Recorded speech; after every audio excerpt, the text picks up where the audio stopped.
In today's video, we will be reading the analog clock to the minute. So right now, our clock face shows 3 o'clock.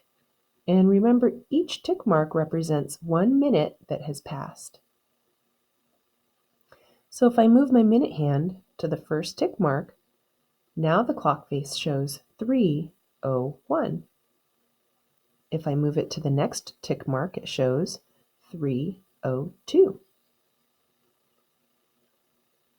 If I move it again, it shows 3:03. One more tick mark. What time does the clock face show now? Did you say 3:04? That's correct.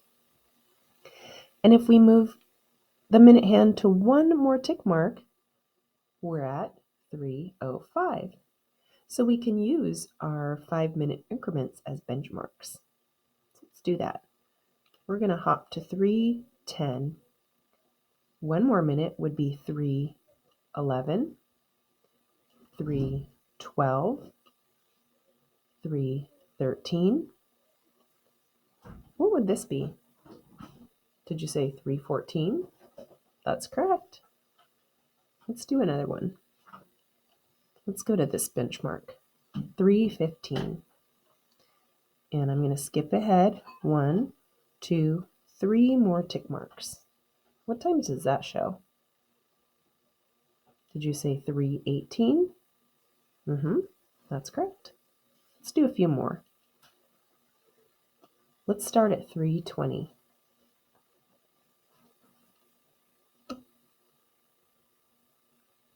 What time does the clock face show now? Did you say 3:24?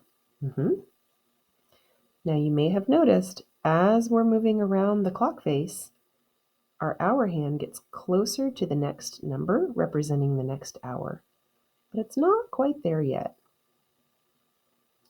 So right now it's still 3:40,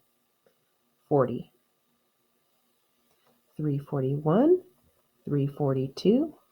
What time would this be? Did you say 3:43? That's correct. Let's see what happens when we get really close to going all the way around the clock face. Right now our clock face looks like our hour is pointing at the 4, but our minute hand has not gone all the way around yet, so it is 3:55, 3:56, 3:57. What time does our clock face show now? Did you say 3:58? Let's keep counting. 3:59. And one more minute brings us all the way back to our starting point. And when 60 minutes have passed, we can say 1 hour has passed. So now our clock shows 4 o'clock.